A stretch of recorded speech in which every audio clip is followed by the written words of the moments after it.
بہت عجیب ہے یہ. ایسی کون سی چیز ہے عباس جسے دیکھ کے اتنا خوش ہو رہے ہو؟ جوک ہے ہمارے ساتھ بھی شیئر کرو. نہیں ایسا کوئی جوک تو نہیں ہے, بٹ میرا ایک دوست ہے تو ویسے تو سال بھر آوارہ گردی کرتا ہے, کچھ نہیں کرتا ہے, ایسے ہی ویلا بیٹھا رہتا ہے. بٹ ہم دیکھتے ہیں کہ جیسے ہی ماہ رمضان کی آمد ہوتی ہے تو گویا ساری اسپریچویلٹی اس میں آ جاتی ہے. پر یہ تو اچھی بات ہے نا عباس کہ ماہ رمضان کے لیے ہی صحیح وہ اپنے آپ کو بدلنے کی کوشش کرائے. آئی ڈونٹ تھنک ہمیں کسی کو جج کرنا چاہیے. آپ نے صحیح کہا, لیکن آپ نہیں جانتے, آپ دنیا نہیں دیکھے ہو, میں نے دیکھا ہو نا, یہ لوگ کبھی بدلنے والے نہیں ہیں, یہ ایسے ہی ہے.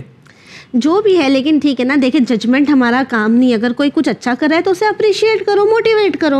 آپ نے صحیح کہا. سمپل سا لاجک آپ کو بتاتا ہوں کہ اگر آپ کو ساری اسپریچویلٹی ماہ رمضان میں ہی لانا ہے تو باقی دیگر مبارک مہینے بھی ہے, ماہ شعبان ہے, ماہ رجب ہے, تو صرف ماہ رمضان کے مہینوں میں مسجدوں میں آنا, عبادت کرنا, تو آپ باقی مہینوں میں کیوں مسجدوں کو خالی رکھتے ہو, ویران رکھتے ہو؟ ہاں, دوسرے مہینوں میں بھی آپ کو وہی اسپریچویلٹی پریکٹس کرنی چاہیے. دیکھیے آپ نے جو بات کہی ایسا نہیں ہے. حقیقت یہ ہے کہ اللہ رب العزت نے ماہ مبارک رمضان میں جو خاصیتیں رکھی ہیں وہ خاصیتیں بقیہ مہینوں میں نہیں ہیں, اور اسی بنا پر اس مہینے میں انسان خاص طور پر کچھ عبادتیں انجام دیتا ہے کہ جو بقیہ دنوں میں نہیں انجام دیتا. اور اس کی ایک میں مثال بھی دے دوں. ابھی ذی الحج کا مہینہ آئے گا, اس ذی الحج کے مہینے میں لوگ حج کے لیے اچانک جانے لگ جائیں گے. آپ یہ نہیں کہہ سکتے کہ کیوں حج کے لیے اسی مہینے میں جا رہے ہو. جی. اس کے بعد ماہ محرم الحرام آئے گا, آپ کو دکھائی دے گا کہ ہر طرف لوگ اللہ کی عبادت عزاداری کے ذریعے کر رہے ہیں. اس موقع پہ تو یہ سوال نہیں پیدا ہوگا کہ محرم ہی میں کیوں. یہ ایک فیکٹ ہے کہ ماہ رمضان المبارک کے آنے کے بعد انسان زیادہ عبادتیں کرتا ہے, اور یہ بھی ایک حقیقت ہے کہ اس مہینے کے آنے سے پہلے تیاری بھی کرنی چاہیے. جی لیکن مولانا صاحب اکثر یہ ہوتا ہے نا, جس طرح عباس نے بھی ابھی کہا کہ ان کا فرینڈ ہے, یہ رمضان سے ریلیٹڈ سٹیٹس وغیرہ رکھ رہا ہے, ہم اکثر دیکھتے ہیں کہ پروردگار عالم جب کسی میں پازیٹیو چینج آتا ہے تو اللہ خوش ہوتا ہے, لیکن سوسائٹی جج کرتی ہے. ہم اکثر دیکھتے ہیں کہ رمضان سے پہلے نا بس ہم لوگوں کو بینگ رمضان مسلمز کہتے ہیں, یعنی ایک صدا بلند ہوتی ہے کہ دیکھو یہ صرف ماہ رمضان کا مسلمان ہے, رمضان ہے اسی لیے مسجدوں میں آ گیا, ماہ رمضان ہے اسی لیے حجاب کر لیا, ارے دیکھو ٹوپی پہن کے نکل رہے ہیں تاکہ ماہ رمضان ہے, باقی وقت تو مسلمان نظر نہیں آتے. اور ہم بہت افسوس کے ساتھ یہ کہنا پڑتا ہے کہ جو پازیٹیو چینج آتا ہے لوگوں میں, کہ گھروں میں قرآن کھل جاتے ہیں, لوگ مسجدوں میں جاتے ہیں, ہم خود ہی ان لوگوں کو پھر کرٹیسائز کرتے ہیں. ایون اپریشیٹ کرنے کے بجائے طنز کستے ہیں لوگ اس پر. جی دیکھیے یہ تو چونکہ انسان کو نہیں پتا ہے لہٰذا اس طرح کی تھنکنگ ذہن میں پیدا ہوتی ہے. ہر شخص کچھ نہ کچھ کرنا جب شروع کرتا ہے تو اس کی تیاری کرتا ہے. یہ تیاری کبھی کبھی کام کرنے سے پہلے ہوتی ہے, کبھی کام کرنے کے درمیان ہوتی ہے, کبھی کام مکمل کر لینے کے بعد بھی اس کام کے جیسا کام انجام دیتا ہے. ماہ مبارک رمضان ایک ایسا مہینہ ہے جس مہینے میں اللہ نے انسانوں کو برکتیں دی ہیں, اللہ نے انسانوں پر رحمتیں نازل کی ہیں, انسانوں کے لیے مغفرت قرار دی ہے. تو جب خصوصیتیں ہیں تو پھر اسی اعتبار سے انسان کو تیاری بھی کرنی چاہیے. میں ایک مثال دوں, اگر کسی جگہ پر یہ اعلان ہو کہ مثال کے طور پر آپ لوگوں کو شربت دیا جائے گا, آپ شربت لے جانے کے لیے کچھ ساتھ میں لے کر آئیے, تو اب جو شخص گھر سے نکل رہا ہے وہ اپنے ساتھ خالی جگ لے کے جا رہا ہے. یہ خالی جگ لے جانے والا انسان, آپ یہ نہیں کہہ سکتے کہ یہ جگ کیوں لے کے جا رہے ہو, یہ کون سی حماقت ہے. جب یہ جگ بھرا ہوا لے کے واپس پلٹے گا تو پتا چلے گا کہ وہ خالی جگ کا بھی فائدہ تھا. جی بالکل. ماہ مبارک رمضان میں اللہ رحمتیں دے رہا ہے, تو اب اس رحمت کو لینے کے لیے ہمارے پاس کچھ ہونا چاہیے. جی بالکل. یہ عبادتیں, یہ نمازیں, یہ دعائیں, یہ قرآن, اور انہی کے ساتھ ساتھ اللہ کی خاص طور سے اطاعت کرنا. جیسا سسٹر نے کہا کہ ایک انسان ہے, ایک خاتون ہے جو حجاب کر رہی ہے, ایک مرد ہے کہ جو اپنی داڑھی کو رکھ رہا ہے. ان ساری چیزوں کی وجہ کیا ہے, اس کو اللہ سے رحمت لینی ہے. جی. تو جب لینا ہے تو اس کے لیے ہمارے پاس کوئی رکھنے کی جگہ ہونی چاہیے. اسی کے لیے تیاریاں ہوتی ہیں. انسان خود کو نیک بناتا ہے, اپنے کو اچھا بناتا ہے, اپنے کو ایک بہترین اللہ کا بندہ بناتا ہے. کیوں؟ تاکہ اس مبارک مہینے کی رحمتیں برکتیں اور مغفرتیں اللہ سے حاصل کرے اور لیتا 1 مہینے ہے، استعمال پورے سال کر. جی یہ تو بات ہو گئی ماہ رمضان کی اور اس کے استقبال کی. ہم دیکھتے ہیں کہ خصوصاً اب بھی جیسا ہم دیکھ رہے وومنس کے لیے اکثر ہوتا ہے کہ دن بھر انہیں سٹریس رہتا ہے کہ افطار کیا بنائے، اور جو مرد ہوتے ہیں وہ دن بھر یہ سوچتے ہیں کہ افطار کیا کھائے. جی ایکچولی عباس ایسا نہیں ہے کہ دن بھر سٹریس رہتا ہے، بلکہ میں یہ کہوں گی ہمیں شعبان آتے ہی سٹریس ہو جاتا ہے کہ ہمیں رمضان میں کیا بنانا ہے. ہماری لسٹ پہلے سے پریپیئرڈ رہتی ہے. یہ ایک دم پریکٹیکل ہے. لیکن افسوس کی بات یہ ہے کہ جتنا ہم اپنی جسمانی غذا کے بارے میں سوچ رہے ہیں، یہ ماہ رمضان برکتوں والا مہینہ ہے، اس میں روحانی غذا کے بارے میں کوئی نہیں سوچتا ہے. تو وہی میں پوچھنا چاہوں گا کہ ہماری روحانی غذا اس کی سیٹسفیکشن کے لیے ہمیں کیا کرنا چاہیے اس مہینے میں؟ دیکھیے پہلی بات تو میں کلیئر کر دوں کہ ماہ مبارک رمضان میں ایسا نہیں ہے کہ جسم کی طرف توجہ نہیں دینی چاہیے، جی بلکہ جسم کی طرف توجہ دینے کا حکم ہے. جی ہم جو سوچتے ہیں کہ ماہ مبارک رمضان میں ہم کو صرف اپنی روحانی غذا کا اہتمام کرنا، ایسا نہیں ہے. روایتوں میں اسی ماہ مبارک رمضان میں سحری کرنے کی تاکید ہے. بالکل جی اسی ماہ مبارک رمضان میں انسانوں کے لیے افطاری کا انتظام کرنے، افطاری کرانے اور خود بھی افطاری کرنے کا حکم دیا گیا ہے. حتیٰ یہ کہ وہ چیز جو کھجور اس زمانے میں ایک قیمتی چیز سمجھی جاتی تھی، اس کھجور کو دینے، کھلانے، خود کھانے کی تاکید وارد ہوئی ہے. یعنی اس کے معنی ہے کہ غذا کو بھی ماہ مبارک رمضان میں اہمیت دی گئی ہے. لیکن مشکل کہاں پر ہے؟ مشکل وہ ہے جو ہماری سسٹر نے کہا کہ پھر پورا وقت اسی میں چلا جائے کہ انسان اپنے جسم کی تیاری ہی میں مصروف رہ جائے.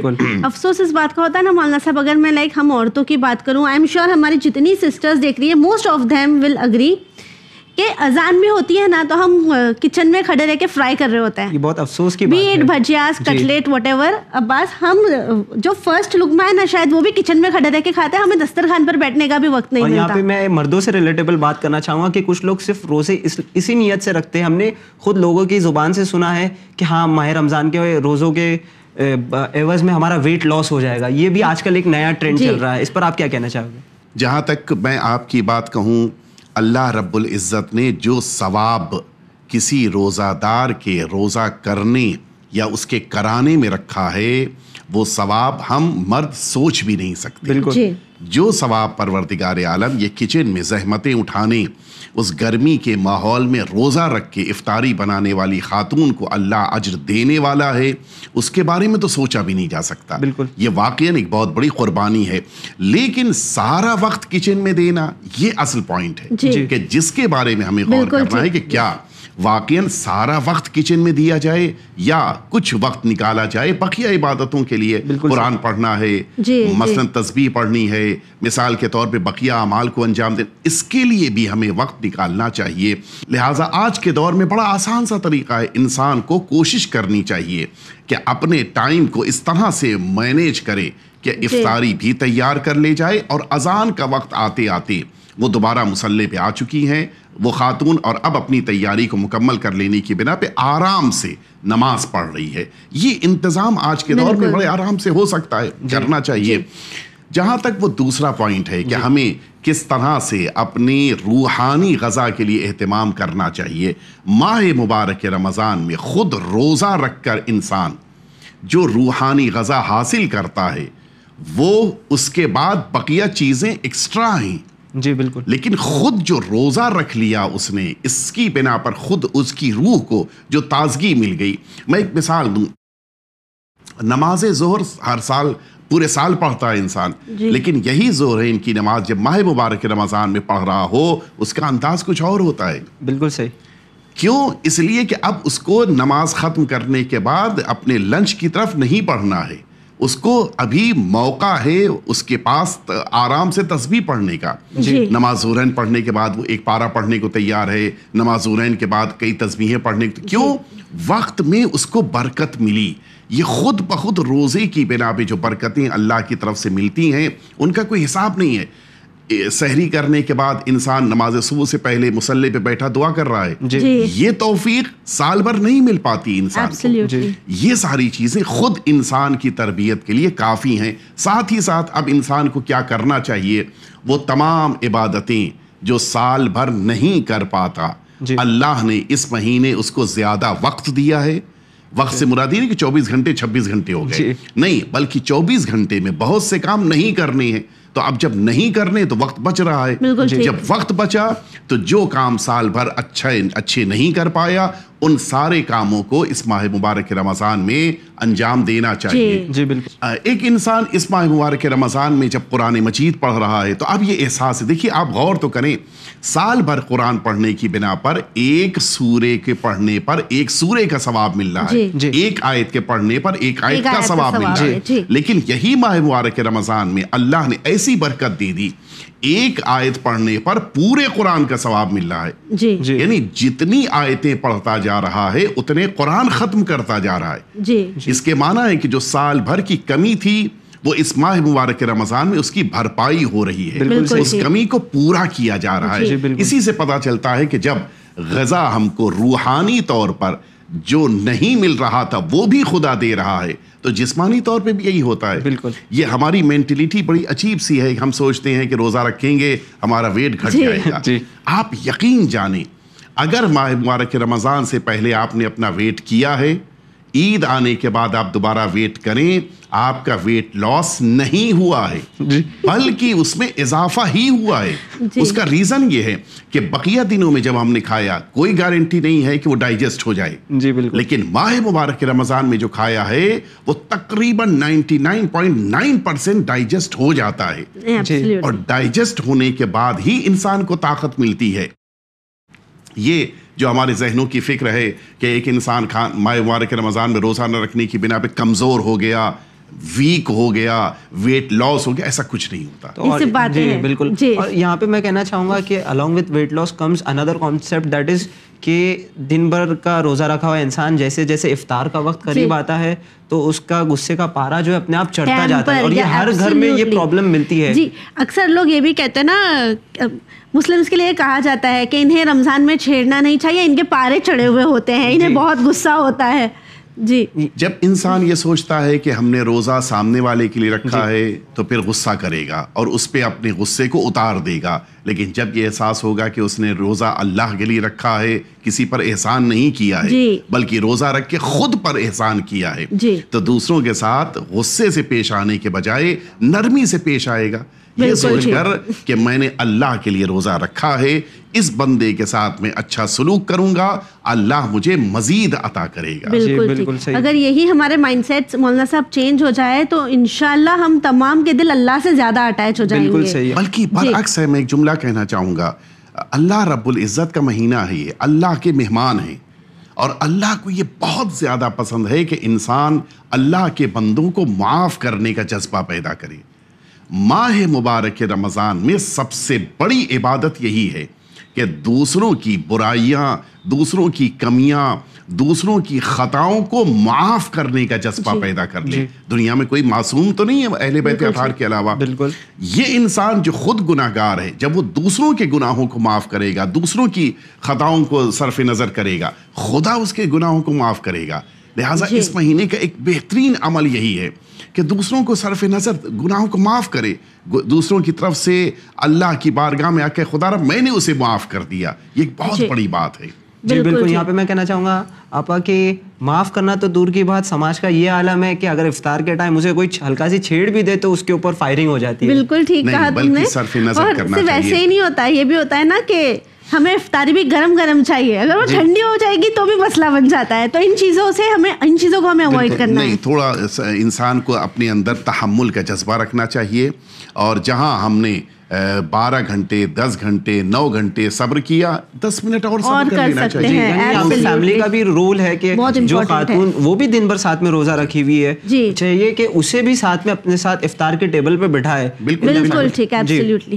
اور آخر میں بس آپ سے مولانا صاحب یہی جاننا چاہیں گے کہ جہاں ہم اس مہینے کی فضیلت کے بارے میں جان رہے ہیں, وہیں یہ ایک ایسا مہینہ ہوتا ہے جہاں بچوں کو بھی اللہ سے قریب کرنے کا ہمیں بہت موقع ملتا ہے. ٹھیک ہے, وہیں افسوس اس بات کا ہوتا ہے کہ چھوٹے چھوٹے بچے جو 3 سال کے ہوتے ہیں, 4 سال کے ہوتے ہیں, جو ابھی چیزیں سمجھ رہے ہوتے ہیں, پیرنٹس کیا کرتے ہیں, انہیں فورس کر کے روزہ رکھواتے ہیں. بچے پریشان ہو جاتے ہیں, بھوکے پیاسے کیسے کیسے کر کے مغرب کی اذان کا ویٹ, شاید سب سے زیادہ ویٹ یہی بچے کرتے ہیں کہ بس اذان ہو جائے اور میری امی مجھے پانی دے دے. ٹھیک ہے، پھر ہم ان بچوں کا فوٹو نکالتے ہیں واٹس ایپ اسٹیٹس پہ بڑی خوشی سے ڈالتے ہیں آج میرے بچے نے روزہ رکھا ہے، اور پھر وہ بن جاتا ہے ایک کمپٹیشن. دیکھا ہوگا نا بس کے فلاں کی بچی نے روزے رکھی، دوسرے بچہ ہاں تو اب میں بھی میری بچی کو روزہ رکھواؤں گی. ہم یہ نہیں دیکھیں گے کہ اس کی عمر کتنی ہے. جی، تو یہ نظریہ کس حد تک صحیح ہے اور کس حد تک غلط ہے؟ آپ نے جو بات پوچھی ہے، جو سوال کیا ہے، اس کے 4 پارٹس ہیں. سب سے پہلا پارٹ یہ ہے کہ کیا بچوں کو روزہ رکھنا چاہیے. سیکنڈ پارٹ یہ ہے کہ کیا بچوں کو زبردستی روزہ رکھوانا چاہیے پیرنٹس کو. تیسرا پارٹ یہ ہے کہ بچوں کے روزہ رکھ لینے کے بعد اس کو سوشل میڈیا پہ ڈالنا، جیسے مثلا انسان اسٹیٹس میں لگائے، فیس بک پہ ڈالے، واٹس ایپ میں اس کی فوٹوز شیئر کرنے لگے. یہ تیسرا. چوتھا یہ کہ اس بچے کو دیکھ کر کمپٹیشن کا جذبہ پیدا ہو اور بقیہ لوگ بھی اپنے بچوں کو روزہ رکھوائیں. یہ 4 پارٹ. سب سے پہلے ہم پہلے پارٹ کی بات کرتے ہیں. کیا بچوں کا روزہ رکھنا صحیح ہے؟ جس حد تک بچے برداشت کر سکتے ہیں اس حد تک ان بچوں کا روزہ رکھنا صحیح ہے. اسپیشلی اگر یہ اس ایج سے قریب ہو رہے ہیں کہ جس ایج میں ان بچوں کو واجبی طور پہ روزہ رکھنا ہے، تو اس کے پاس آتے آتے انسان کے لیے بہتر ہے کہ ان بچوں کو بتائے اس روزے کے فائدے کیا ہیں، تاکہ زیادہ سے زیادہ یہ بچے روزے کی طرف آ سکیں. پہلی بات. دوسری بات یہ جو بچوں کو روزہ رکھنے کے لیے پیرنٹس زبردستی کرتے ہیں، اگر یہ بچوں کو زبردستی کر رہے ہیں اس ایج میں جو واقعاً ارلی ایج ہے، ابھی 2 سال 4 سال 6 سال کا بچہ ہے، اگر اس وقت زبردستی کر رہے ہیں تو غلط کر رہے ہیں. زبردستی کر کے بچوں سے روزہ رکھوانا نہیں صحیح ہے. ان کو شوق دلائیے، ان کے اندر یہ جذبہ پیدا کیجیے کہ روزہ رکھنے سے کیا فائدہ ہوگا، روزہ رکھنے کی بنا پر ان کو کیا ملے گا. نتیجے میں اس کے اندر ایک شوق پیدا ہوا. اب اگر بچہ چھوٹا ہے، نتیجے میں اس بچے نے 10 بجے تک 12 بجے تک روزہ رکھا، بہت اچھا ہے. فرسٹ ڈے اسٹارٹنگ اسٹیج میں اگر 12 بجے تک روزہ رکھا بہت ہے. جی کچھ دنوں بعد وہ 2 بجے تک روزہ رکھے گا، کچھ دنوں اور ایج اس کی بڑھے گی، پھر اور بڑا ہوا ہے تو مثلا وہ شام کو مغرب کی نماز سے 1 گھنٹہ پہلے تک روزہ رکھے گا. بڑا ہو گیا تو اب یہ بچہ مغرب تک نماز اپنے روزے کو رکھے گا. بہت اچھی بات ہے. ہونا یہی چاہیے اسٹیپ بائی اسٹیپ، نہ یہ کہ پہلے ہی مرحلے میں 4 سال کے بچے کو زبردستی مغرب کے وقت تک بھوکا پیاسا رکھا کہ وہ بچہ ماں سے تڑپ کے کہہ رہا ہے کہ مجھے پانی چاہیے، اور نہیں پانی نہیں دیں گے بس آدھے گھنٹے کی اور بات ہے. یہ غلط چیز ہے. اگر واقعاً بچے کے لیے برداشت کرنا ممکن نہیں ہے تو زبردستی نہیں کرنی چاہیے. یہاں پر ان دا بریکٹ ایک جملہ اور میں عرض کرتا ہوں، سارے بچوں کی اسٹیمنا ایک جیسی نہیں ہوتی. بالکل صحیح. اور سارے بچوں کے حالات بھی ایک جیسے نہیں ہوتے. یعنی مثال کے طور پر ایک ایسا ملک ہے کہ جس ملک میں گرمی بہت زیادہ ہے، ایک ایسا ملک ہے کہ جہاں پہ آرام سے ٹھنڈک کا زمانہ ہے، روزہ رکھنے میں کوئی پرابلم. تو اب دونوں کے لیے ایک جیسا حکم نہیں ہو سکتا. بالکل آپ یہ کہہ سکتے ہیں کہ اس بس دوسری مثال ایک ہی شہر کی دے دیں. ایک شہر میں ایک بچہ ہے کہ جس کے گھر میں مثلا اے سی چل سکتا ہے، آرام سے بچہ اے سی میں بیٹھ کر لاسٹ مومنٹ میں جب زیادہ پیاس لگ رہی ہو رہ کے اپنے روزے کو کمپلیٹ کر سکتا ہے. وہ سچویشن اس کی الگ ہے. لیکن ایک ایسا بچہ ہے کہ جس کو اسکول بھی جانا ہے، اس بچے کو مثلا بقیہ کام بھی کرنے ہیں، بہت ساری محنت کے کام کرنے ہیں کہ جس میں اس کو دھوپ میں بھی جانا ہے، باہر بھی جانا ہے. اس کی سچویشن الگ ہے. سب کے حالات ایک جیسے نہیں ہیں، سب کی اسٹیمنا بھی ایک جیسی نہیں ہے. لہٰذا ہر بچے کو زبردستی روزہ رکھا کر یہ کہنا تمہیں روزہ کمپلیٹ کرنا ہے، یہ اچھی بات نہیں ہے. شوق دلانا ایک الگ بات ہے. ہو سکتا ہے کہ انہیں یعنی فرسٹ ڈے روزہ رکھنے کا اس لیے دعوت دی گئی ہو کہ افطار کر لیجئے، اس لیے یہ اکثر ہمارے سوسائٹی میں پایا جاتا ہے. یہ بھی ایک ٹائپ کا انکریجمنٹ ہے. اب ایک اگلا سوال آپ کے ذہن میں آیا ہوگا. میں نے کہا تھا کہ یہ انسان کے لیے، بچے کے لیے شوق دلانے کے لیے وہ تیسرا سوال آ جاتا ہے. شوق دلانے کا طریقہ بہترین یہی ہے کہ اس کی تشویق کی جائے، دوسروں کی طرف سے اس کی تعریف ہو. مثلا ایک بچے نے اگر روزہ رکھا ہے، مثلا 8 سال کا بچہ ہے، 7 سال کا بچہ ہے، اس نے اگر روزہ رکھ لیا، اس کے کزنس اس کی تعریف کریں، اس کے محلے والے اس کی تعریف کریں، کہ خود بخود اس کے اندر ایک شوق پیدا ہوگا کہ میں اگلا روزہ بھی رکھوں گا. اسی ضمن میں آ جاتا ہے سوشل میڈیا میں اس کی انفارمیشن دوسروں کو دینا. لیکن یہ غرور کے انداز میں نہ ہو، اکڑ کے انداز میں نہ ہو.